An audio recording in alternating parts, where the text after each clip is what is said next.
ಅನ್ನಪೂರ್ಣೇಶ್ವರಿ ಠಾಣೆಗೆ ಹೆಚ್ಚಿನ ಭದ್ರತೆಯನ್ನು ಒದಗಿಸುವಂತಹ ಕೆಲಸ ಪೊಲೀಸರಿಂದ ಆಗ್ತಾ ಇದೆ. ಈವರೆಗೂ ಅಲ್ಲಿ 2 KSRP ತಂಡಗಳಿದ್ವು. ಈಗ ಮತ್ತೊಂದು KSRP ತುಕಡಿಯನ್ನು ನಿಯೋಜನೆ ಮಾಡಲಾಗಿದೆ. ಅನ್ನಪೂರ್ಣೇಶ್ವರಿ ನಗರ ಠಾಣೆ ಬಳಿ ಮತ್ತೆ ಭದ್ರತೆಯನ್ನು ಹೆಚ್ಚಳ ಮಾಡಲಾಗ್ತಾ ಇರೋದು. ಈಗಾಗಲೇ ಸ್ಥಳದಲ್ಲಿ 2 KSRP ತುಕಡಿ ಇತ್ತು. ಈಗ ಮತ್ತೊಂದು KSRP ತುಕಡಿಯ ಆಗಮನ ಆಗಿದೆ ಅನ್ನಪೂರ್ಣೇಶ್ವರಿ ನಗರ ಠಾಣೆಯ ಪೊಲೀಸ್ ಸ್ಟೇಷನ್ಗೆ. ನೋಡಿ, ಅನ್ನಪೂರ್ಣೇಶ್ವರಿ ನಗರ ಠಾಣೆ ಬಳಿ ಮತ್ತೆ ಭದ್ರತೆಯನ್ನು ಹೆಚ್ಚಳ ಮಾಡಲಾಗಿರೋದು. ಸ್ಥಳದಲ್ಲಿ 2 KSRP ತುಕಡಿ ಇತ್ತು. ಈಗ ಮತ್ತೊಂದು ತುಕಡಿಯನ್ನು ಹೆಚ್ಚಳ ಮಾಡಲಾಗಿದೆ. ಕಾರಣ ಅವರ ಅಭಿಮಾನಿಗಳು ಅಲ್ಲಿ ಆಗಮಿಸಬಹುದು ಹೆಚ್ಚಿನ ಸಂಖ್ಯೆಯಲ್ಲಿ, ಲಾ ಆ್ಯಂಡ್ ಆರ್ಡರ್ ವ್ಯವಸ್ಥೆಗೆ ಧಕ್ಕೆ ಆಗಬಹುದು ಅಂತ ಹೇಳಿ ಪೊಲೀಸರು ಎಲ್ಲ ವ್ಯವಸ್ಥೆಯನ್ನು ಮಾಡಿಕೊಡ್ತಾ ಇದ್ದಾರೆ. ಈಗ ನೋಡಿ, ನೇರ ದೃಶ್ಯಾವಳಿಗಳಲ್ಲಿ ತಾವು ಗಮನಿಸ್ತಾ ಇದ್ದೀರಿ. ಸದ್ಯಕ್ಕೆ ಅನ್ನಪೂರ್ಣೇಶ್ವರಿ ನಗರ ಠಾಣೆಯಲ್ಲಿ ಏನು ನಡೀತಾ ಇದೆ, ನಗರ ಠಾಣೆಯ ಸುತ್ತಮುತ್ತ ಏನು ನಡೀತಾ ಇದೆ ಅಂತ ಹೇಳಿ ಪೊಲೀಸರು ಭದ್ರತೆಯನ್ನ ಹೆಚ್ಚಳ ಮಾಡಿಕೊಡ್ತಾ ಇದ್ದಾರೆ. ಕಾನೂನು ಸುವ್ಯವಸ್ಥೆ ವಿಚಾರಕ್ಕೆ ಸಂಬಂಧಪಟ್ಟಂಗೆ ಅವರು ಅಲರ್ಟ್ ಆಗಿರ್ತಾರೆ. ಆ ಕೆಲಸ ಪೊಲೀಸರಿಂದ ಆಗ್ತಾ ಇದೆ. ಮತ್ತೊಂದು ತುಕಡಿಯ ನಿಯೋಜನೆ ಈಗ ಸ್ಟೇಷನ್ಗೆ ಆಗಿದೆ. Madhupati sir, 1 second. Sir, why are you here, sir? You are the advocate for Darshan. Can you please tell that? ಒಳಗಡೆ ಹೋಗಿ ಇನ್ನು will let you know sir. Your good name, sir. Mattapati. ಈ ಬಗ್ಗೆ ಇನ್ನಷ್ಟು ಮಾಹಿತಿಯನ್ನ ನೀಡ್ತಾರೆ ಪ್ರತಿನಿಧಿ ನಾಗರಾಜ್. ಈಗ ನೇರ ಸಂಪರ್ಕದಲ್ಲಿ ಜಾಯ್ನ್ ಆಗ್ತಾ ಇದ್ದಾರೆ ಅದೇ ಅನ್ನಪೂರ್ಣೇಶ್ವರಿ ನಗರ ಠಾಣೆಯಿಂದ. ನಾಗರಾಜ್, ಸದ್ಯಕ್ಕೆ ಏನ್ ನಡೀತಾ ಇದೆ, ಲೇಟೆಸ್ಟ್ ಅಪ್ಡೇಟ್ ಏನ್ ಕೊಡ್ತೀರಿ? ಒಂದೇ ನಿಮಿಷ, ವಕೀಲ ಮಠಪತಿ ಮಾತಾಡ್ತಾ ಇದ್ದಾರೆ, ನೋಡೋಣ.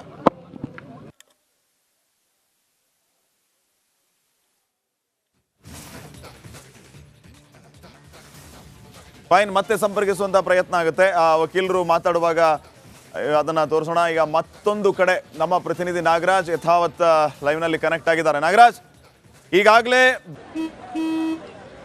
ನಡಿ ಈಗ ಶುರು ಮಾಡೋಣ. ಕೇಸರಿಯಿಂದ ಮನೋಲ್ಲಾಸ ಮನಸ್ಸು ಮತ್ತೇರಿ ಕುಣಿದಾಡಿದೆ ನೋಡು, ಮನಸ್ಸು ಮತ್ತೇರಿ ಕುಣಿದಾಡಿದೆ ನೋಡು. ಕ್ಷಣ ಕ್ಷಣವೂ ಆಚರಿಸಿ ಕೇಸರಿ ಹಬ್ಬ.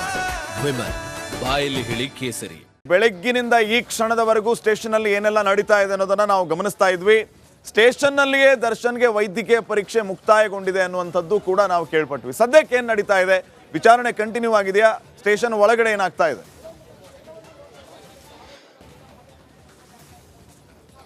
ಶ್ರೀಪಾದ್, ಏನೋ ಒಂದು 13 ಜನರನ್ನ ಈಗಾಗಲೇ ಈ ಒಂದು ಪ್ರಕರಣದಲ್ಲಿ ಬಂಧನ ಮಾಡಲಾಗಿದೆ. 13 ಜನಕ್ಕೂ ಒಂದು ವೈದ್ಯಕೀಯ ಪರೀಕ್ಷೆಯನ್ನ, ಏನು ಬೇಸಿಕ್ ವೈದ್ಯಕೀಯ ಪರೀಕ್ಷೆಯನ್ನು ಇದು ನ್ಯಾಯಾಧೀಶರ ಎದುರು ಹಾಜರುಪಡಿಸುವ ಮುನ್ನ ಅಂತಲ್ಲ, ಇಲ್ಲಿ ಅವಶ್ಯಕತೆ ಇದ್ದು ಒಂದು ಸೆನ್ಸಿಟಿವ್ ಕೇಸ್ ಆಗಿರೋದ್ರಿಂದ ಯಾವುದಕ್ಕೂ ಮುಂಜಾಗೃತ ಕ್ರಮವಾಗಿ ವೈದ್ಯಕೀಯ ಪರೀಕ್ಷೆ ಆಗಲಿ. ಯಾಕಂತಂದರೆ ಈ ಒಂದು ವಿಚಾರದಲ್ಲಿ ಪೊಲೀಸರು ಇಂಟ್ರಾಗ್ರೇಷನ್ ಮಾಡಬೇಕಾದ ಸಂದರ್ಭದಲ್ಲಿ ಸಾಕಷ್ಟು ಏರುಪೇರುಗಳು, ಕೆಲವರ ಆರೋಗ್ಯದಲ್ಲಿ ಏರುಪೇರುಗಳು ಕಂಡು ಬರೋದ್ರಿಂದ ಇಲ್ಲಿಯ ಸ್ಥಳೀಯ ವೈದ್ಯರನ್ನು ಕರೆದುಕೊಂಡು ಬಂದು ಪರೀಕ್ಷೆಯನ್ನು ಮಾಡಿಸಿರ್ತಕ್ಕಂಥದ್ದು. ಇದಾದ ಬಳಿಕ ಪುನಃ ಮತ್ತೆ ಆಸ್ಪತ್ರೆಗೆ ಕರೆದುಕೊಂಡು ಹೋಗಿ ವೈದ್ಯಕೀಯ ಪರೀಕ್ಷೆ ಮುಗಿಸಿ ನಂತರ ನ್ಯಾಯಾಲಯಕ್ಕೆ ಹಾಜರುಪಡಿಸುವ ಸಾಧ್ಯತೆ ಇರತಕ್ಕಂಥದ್ದು. ಒಟ್ಟಾರೆಯಾಗಿ ಒಂದು ಕಡೆ ವೈದ್ಯಕೀಯ ಪರೀಕ್ಷೆ ಇದು ಮುಗ್ತಾ ಇದ್ರೆ, ಮತ್ತೊಂದು ಕಡೆ ಸಾಕಷ್ಟು ಅಂಶಗಳನ್ನು ಮುಂದಿಟ್ಕೊಂಡು ಇವರನ್ನು ಯಾಕೆ ಕಸ್ಟಡಿಗೆ ಬೇಕು ಅನ್ನೋದಕ್ಕೆ ಒಂದಷ್ಟು ರಿಮೈಂಡ್ ಅರ್ಜಿಯನ್ನು ರೆಡಿ ಮಾಡಿದ್ದಾರೆ ಪೊಲೀಸರು ಅನ್ನೋದು ಬಹಳ ಸ್ಪಷ್ಟವಾಗಿ ಗೊತ್ತಾಗ್ತಾ ಇರ್ತಕ್ಕಂಥದ್ದು. ಇದರಲ್ಲಿ ಪ್ರಮುಖವಾಗಿ ಕೃತ್ಯಕ್ಕೆ ಬಳಸಿದಂಥ ಇನ್ನೂ ಸಾಕ್ಷ್ಯ ನಾಶವನ್ನು ಈಗಾಗಲೇ ನಾವು FIR ನಲ್ಲಿ ದಾಖಲು ಮಾಡಿದ್ದೀವಿ. ಈ ಸಾಕ್ಷ್ಯಗಳನ್ನೆಲ್ಲ ಪುನಃ ಕಲೆ ಹಾಕಬೇಕಾದ್ರೆ ಈ ಒಂದು ಪ್ರಕರಣದಲ್ಲಿ ಆರೋಪಿಗಳ ಕಸ್ಟಡಿ ಅತ್ಯವಶ್ಯಕವಾಗಿ ಬೇಕು ಅನ್ನೋ ವಿಚಾರವನ್ನು ನ್ಯಾಯಾಲಯಕ್ಕೆ ಮನವರಿಕೆ ಮಾಡಿಕೊಟ್ಟು 10 ದಿನಗಳ ಕಸ್ಟಡಿ ತೆಗೆದುಕೊಳ್ಳೋದಕ್ಕೆ ಯಾವ ರೀತಿ ಕ್ರಮಗಳನ್ನು ಅನುಸರಿಸಬೇಕು ಅನ್ನೋದ್ರ ಬಗ್ಗೆ ಪೊಲೀಸ್ ಇಲಾಖೆ ಚಿಂತನೆ ಮಾಡಿ ಆ ಸಿದ್ಧತೆಗಳನ್ನು ಮಾಡ್ಕೊಳ್ತಾ ಇರ್ತಕ್ಕಂಥದ್ದು. ಸಂಜೆ 4:15 ವೇಳೆಗೆ ಇವರನ್ನು ನ್ಯಾಯಾಧೀಶರ ಎದುರು ಓಪನ್ ಕೋರ್ಟಲ್ಲಿ ಹಾಜರುಪಡಿಸಲಾಗುತ್ತೆ ಅನ್ನೋ ಒಂದು ಮಾಹಿತಿ ಸದ್ಯಕ್ಕೆ ಪೊಲೀಸ್ ವಲಯದಿಂದ ಸಿಗ್ತಾ ಇರ್ತಕ್ಕಂಥದ್ದು.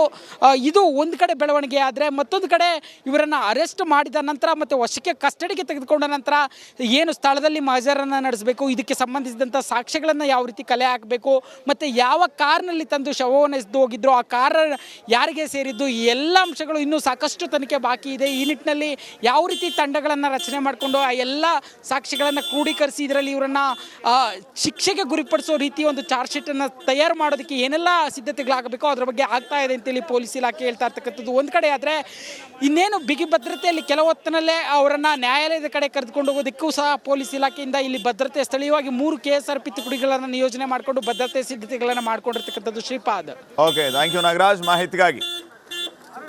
ಸದ್ಯಕ್ಕೆ ಅನ್ನಪೂರ್ಣೇಶ್ವರಿ ನಗರ ಠಾಣೆಯಲ್ಲಿ ಏನು ನಡೀತಾ ಇದೆ ಅನ್ನೋದ್ರ ಬಗ್ಗೆ ಅಪ್ಡೇಟ್ಸ್ ಅನ್ನ ನಮ್ಮ ಪ್ರತಿನಿಧಿ ನಾಗರಾಜ್ ನೀಡ್ತಾ ಇದ್ರು. ವೈದ್ಯಕೀಯ ಪರೀಕ್ಷೆ ದರ್ಶನ್ಗೆ ಸ್ಟೇಷನ್ ಅಲ್ಲೇ ಮುಕ್ತಾಯ ಆಗಿದೆ. ಹಾಗೇನೆ ಪವಿತ್ರ ಗೌಡ ಅವ್ರಿಗೂ ಕೂಡ ಅಲ್ಲಿಯೇ ವೈದ್ಯಕೀಯ ಪರೀಕ್ಷೆಯನ್ನು ನಡೆಸಲಾಗಿದೆ. ಉಳಿದ ಎಲ್ಲ ಆರೋಪಿಗಳಿಗೆ ಬೆಳಿಗ್ಗೆನೇ ವೈದ್ಯಕೀಯ ಪರೀಕ್ಷೆ ಮುಕ್ತಾಯ ಆಗಿದೆ ಅನ್ನುವಂತಹ ಮಾಹಿತಿ ಲಭ್ಯ ಆಗ್ತಾ ಇದೆ. ಈಗ ಮತ್ತೆ ವಿಚಾರಣೆ ಮುಂದುವರೆದಿದೆ. ಮೀನ್ವೈಲ್ ಅವರ ಪರ ವಕೀಲರು ಈಗಾಗಲೇ ಸ್ಟೇಷನ್ಗೆ ಬಂದಿದ್ದಾರೆ. ನಾರಾಯಣ ಸ್ವಾಮಿ ಬಂದಿದ್ರು. ಈಗ ಮಠಪತಿ ಅವರ ಆಗಮನ ಆಗಿದೆ. ಅವ್ರೇನು ಹೇಳ್ತಾರೆ ಅನ್ನೋದು ಕೂಡ ಸದ್ಯಕ್ಕೆ ನಾವು ಕಾದು ನೋಡಬೇಕಾಗಿದೆ.